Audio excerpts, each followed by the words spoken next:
And I always tell people, if you build a mile of road, you get a mile of road. If you build a mile of rail, you get a mile of rail.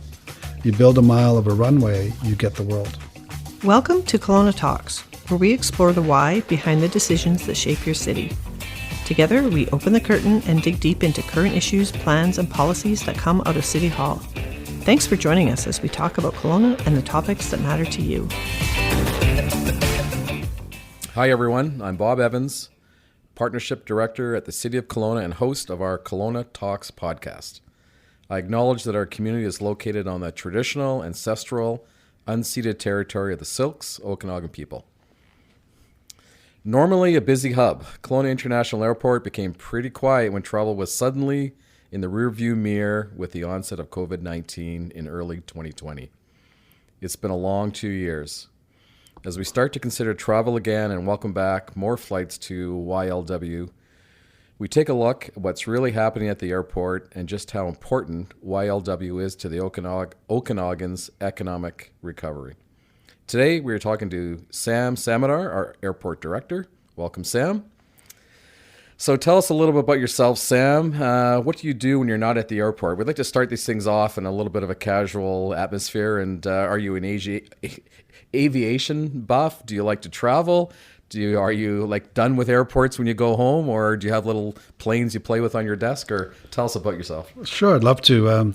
First of all, thank you for having me. And my love for aviation grew at a very, very young age, and you can say it's in my blood. I traveled when I was 2 months old from England to Africa, where I was born in England, and certainly developed a huge passion for aviation. My grandfather used to take me out to the airport in Africa to go and look at airplanes. I built airplane models, and then joined Air Cadets when I was 12.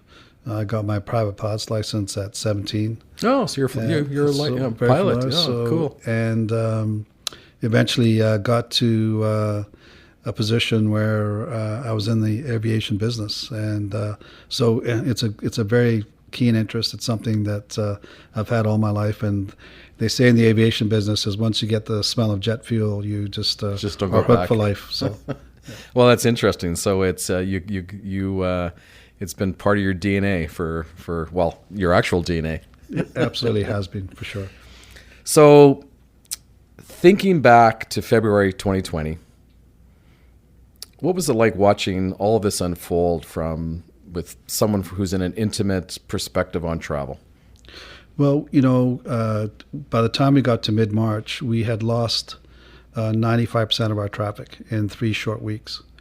And so when you look at your business plan and you know that the cornerstone of your business plan is commercial aviation and the movement of passengers throughout the system, we had to rework very, very quickly how we were going to survive this pandemic. And at the time, we thought that we were into this for the short term, not the long term. And so we redid our business plan, reworked obviously our cost structure, had to rework things like our capital investment and what we were going to do and how we were going to proceed with that. And in that first year, we probably reworked our business plan 3 times. So it was certainly a very, very difficult time. Fortunately, none of us really knew what the window was and how long this was going to last, and so you had to really pivot. Yeah, and as a business entity, you look at cash flow. You have to look at how you're going to preserve that cash flow over the longer term. So we had to make some very, very serious decisions on how we maintain the business. And of course, as an airport, you just don't get to shut down and close the doors. You have to maintain the business from a regulatory perspective and meet all the obligations in that manner. But also we had other kinds of activities such as cargo flights, medevac, be available for other emergencies. And so you just don't get to just shut down the business. Right. So what have we learned through the pandemic? It's kind of a big question, but what's your takeaway as the leader at the airport? Well, we know how to manage risk. We are in a business that has lots of moving pieces to it, and we understand how to manage risk. We certainly added the biohealth pieces to ensure that the safety of the traveling public and our staff that work on the campus. We knew we had to do that, and we put in a lot of measures actually before they were even regulated or mandated by government. So when we look at the business of aviation, which is a global business, and we look at our airline partners as well as the airport partners, we had put in measures. We'd looked at best practices. We'd worked with the World Health Organization, and had actually mandated those practices into our facilities very early in the game. So we certainly have risen to the challenge. We understand that moving forward, that you are going to have to ensure that you address the biohealth pieces, because this isn't the first pandemic we've had, and it won't be the last. And so how do we protect the industry as a network that moves people around the globe? And whether we like it or not, aviation is a vehicle for transmission. And so we have to look at how do we protect the future of our industry, but also the safety of the people using our services. No, fair enough. And a few more questions on COVID, and then we're going to move on, hopefully, to the future, eye to the future. It's a huge financial hit on the airport during this time, and you've mentioned that, and I'm not sure if everybody understands what the economic contribution is of our airport to our economy. Can you address that and let our listeners know what how you'd like to talk about the positive aspect of the economic connection? Yeah, the one thing that people will learn from COVID and its aftermath is actually the economic impact the airport has on the broader community. So, we are an economic engine and a catalyst for the communities that we serve. And when you look at a catchment area of over 500,000 people, from Osoyoos to Salmon Arm to the East Kootenays, in terms of that's the catchment area that we serve, that you see that there's a tremendous impact on what the airport provides when you look at the broader business. When you look at directly, we've got 4,500 jobs invested at the airport directly, GDP of 789 million. Wow. In terms of economic output. Those are big numbers. Yeah. So we are, we're the second busiest gateway into the province behind Vancouver. And as such, the economic reality of what that airport does in terms of generating and off-spinning business to our broader communities is a critical aspect of our operation. Okay, enough of the doom and gloom. Let's hope that COVID becomes more of a history lesson and rather than an ongoing challenge. Let's talk about all the great things that you're working on with the future and deciding on the future of direction of our airport. I was really surprised and interested, as for instance, on the new flights to Montreal.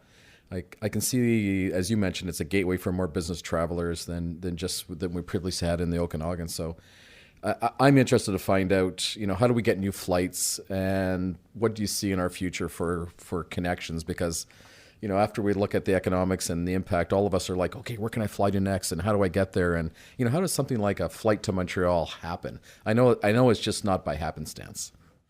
Let me go back a little bit. And okay. I think it's important to really talk about the history of how this airport came to being. And next year will mark our 75th anniversary in terms of the certification of the airport, in terms of where it sits today. When you look back to 1946 and look at the business plan that was written by the political leaders and the business leaders, they basically said that if Kelowna wanted to be a community of reckoning, it had to have its own airport. And remember, the airport at the time was in Penticton, and it was a federal government airport that was used to train British Commonwealth pilots. And that's how people entered into the Okanagan as a gateway. If they wanted to fly, they flew into Penticton. The vote to make that decision and buy a land was called Dixon Ranch. It was a tobacco farm, passed by 6 votes to develop the airport. And when you look at the business plan of the forefathers that helped develop this airport and establish it, there have been strategic decisions made over time that has time and time again put Kelowna and the airport to where it is today. And so when you look at the successive investments in the runway and runway extension, and I always tell people, if you build a mile of road, you get a mile of road. If you build a mile of rail, you get a mile of rail. You build a mile of a runway, you get the world. And so our global reach has increased when you look at the investments in 1990 that extended the runway from 5,300 feet to 7,300 feet. And then in 2008, an investment to extend the runway again to 9,000, just under 9,000 feet. These decisions were based on getting continental reach and then intercontinental reach. But WestJet would have never come to Kelowna in 1997 on 5,300 feet of runway. They chose Kelowna because we had a longer runway compared to Kamloops and Penticton. So we saw tremendous growth when we look at serving our community, whether it's business travel or tourism. We saw tremendous growth as a consequence of that. And if you look at the wintertime here, for example, we have low-level clouds, and the decision height was very, very high for pilots coming into the airport so that they couldn't accept the runway. When we improved the instrument landing system for the airport, the decision heights became much lower altitude down to 251 feet. So again, the reliability of the airport increased dramatically. So looking forward, when we look at air service, and airlines fly to many, many communities, and it's really the community that develops the business plan. We look at things like people's travel habits. We use people's postal codes. We understand where they're traveling to, where they're coming from. So we develop a business plan based on the market size. And based on that market size, we then go and pitch the airlines on air service. And so for the Montreal service, which we pitched over 2 years ago, we went to Air Canada and said, with a brand new airplane called the A220, it was actually a Bombardier-built aircraft. It was a perfect number of seats to serve what we call long, thin markets, which is Montreal, Kelowna. And so the economics of that aircraft changed dramatically with our business plan. And by pitching that to Air Canada, they saw the benefit of it. And it's amazing that during COVID, you have a brand new air service that was launched this summer between Montreal and Kelowna, which is unheard of. And so we saw that. And the Montreal market is very, very similar when you look at things, what people like to do in both directions. The Quebecois, they like outdoor activities, and they like their wine, they like skiing, and they like all the outdoor activities. So it's a perfect market for our market. Yeah, and we like to go and experience that in another part of the world and another region in Canada. So you develop that business plan using all your assets that you have. And of course, Kelowna has many assets. We're a Four Seasons destination. So it's very, very easy to sell what Kelowna has to offer when we go to an airline who are making huge investments into your community when they put those assets down. Because a cost of operating an aircraft is very, very expensive. Okay, that was a great spin, how you took the Montreal question and talked about history. And I want to unpack that a little bit more because I think it's really of interest to people, is the vision that was cast 75 years ago. And we can only imagine, I wasn't around Kelowna 75 years ago. I don't think you were either. So, for such a small community to understand the future of air travel back then, because there was not much going on. And then the ongoing vision that's cast at the airport and the support that you've had from city administration and city council to achieve that and place us in such a high position and regard as what are we, 10th busiest airport? Where do we sit? Yeah, we sit as the 10th busiest airport in the country, the second busiest in the province.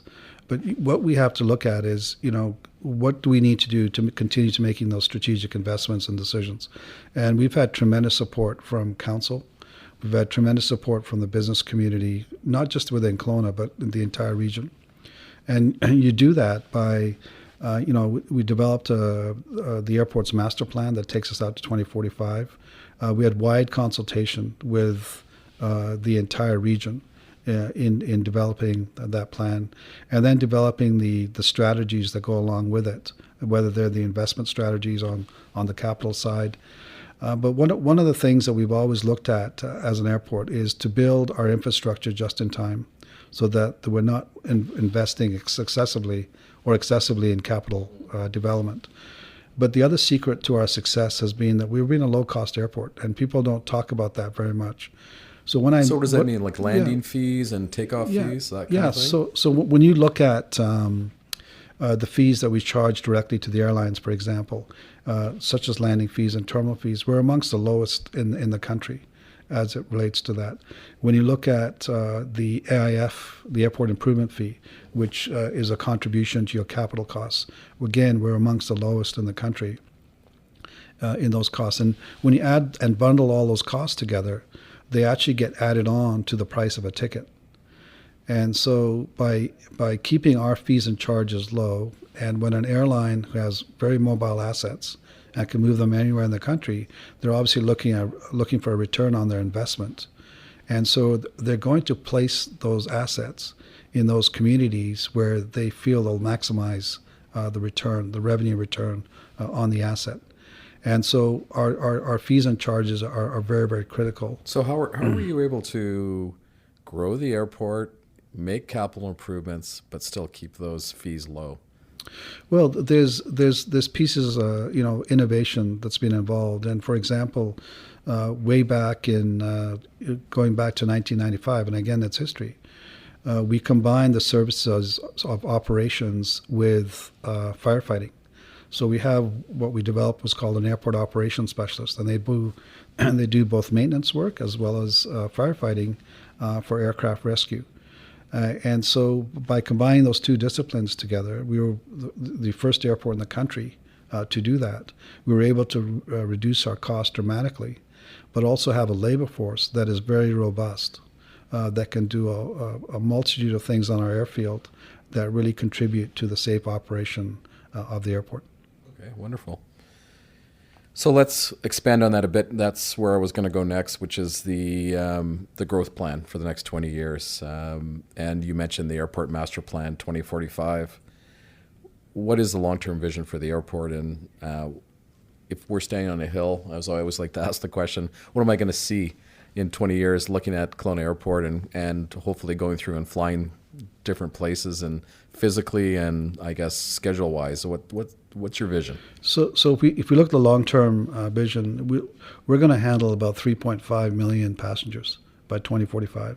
So we're going to go from 2 million to 3.5, which is, the size of an airport like Winnipeg today. Okay. So what we have done is carefully map out what are the kinds of assets do we need to serve the market as we build out to 2045. And so what you'll see is things like runway extensions that are built into the master plan, the addition of a parallel taxiway to allow for the more efficient movement of aircraft as you get more aircraft coming and going. Immediately, we're going to expand the terminal building. We know we need to do that. We were at capacity in 2019, and our plans are to initiate that next year. It'll be about a 3-year build, but we have successive expansions of the terminal already in our books. We've worked that out in terms of how we continue to develop the terminal complex. And then with that becomes all the other ancillary services. So looking at a high-level hotel, 4 or 5-star hotel with a parkade attached to it, because those are amenities that especially the people that are traveling on business would like.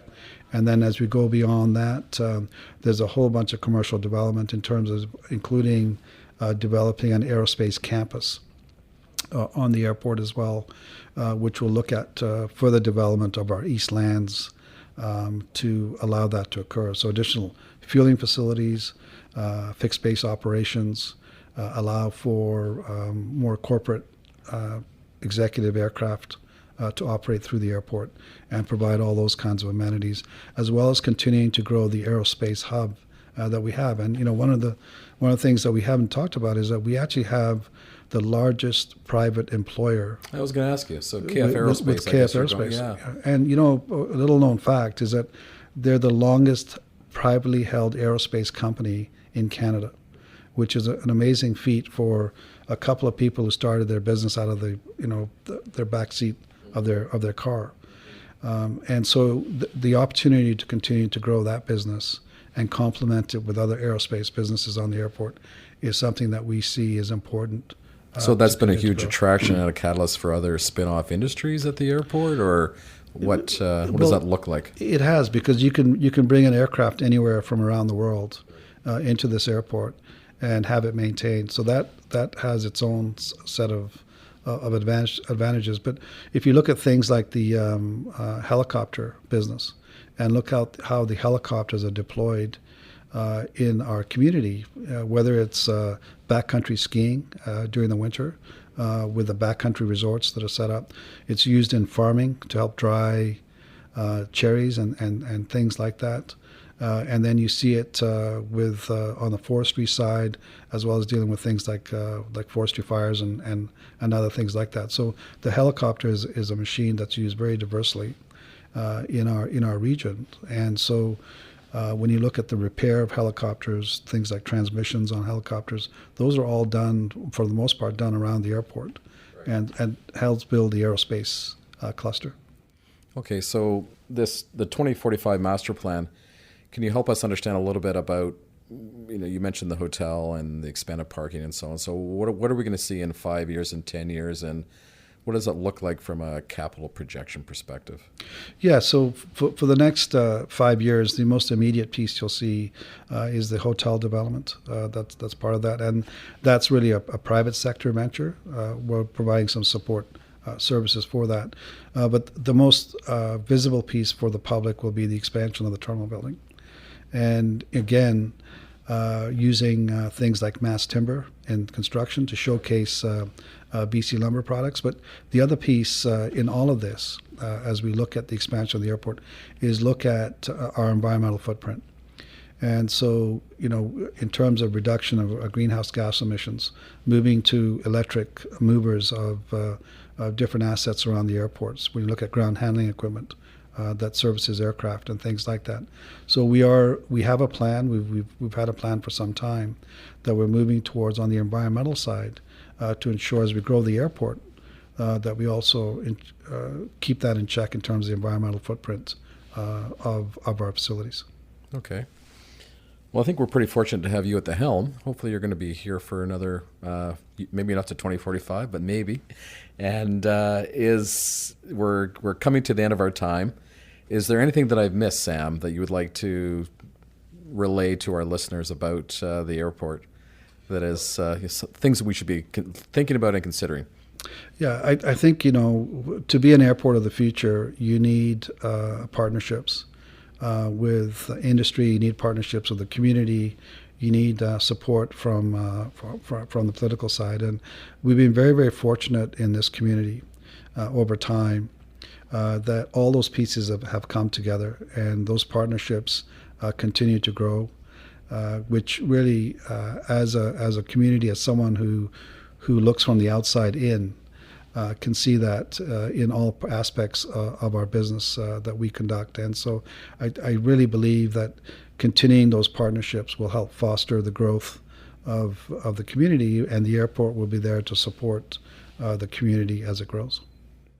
Well, on behalf of all the people that go through our airport and your parents who raised you to love the smell of airline fuel, and we're happy that you're here and that you've been at the helm for many, many years, and we appreciate that. And it's great to hear the vision, and I think we can look forward to greater things. And I love the connection to industry and partnership. It's obviously dear to me, and hopefully we can work together on that. And thanks for coming today, and hopefully we'll all be traveling without restrictions sometime in the future, and we can all be smiling as we go through the airport again and return back to normal. Thank you. Yeah. Thanks for having me. Yeah, thanks, Sam. Thank you for listening to this episode of Kelowna Talks. For more conversations about topics that matter in your community, subscribe on Spotify and Apple Podcasts. If you liked what you heard, give us a 5-star rating and share Kelowna Talks with your friends and neighbors. If you'd like more information about this podcast and other big community conversations, visit kelowna.ca/community stories.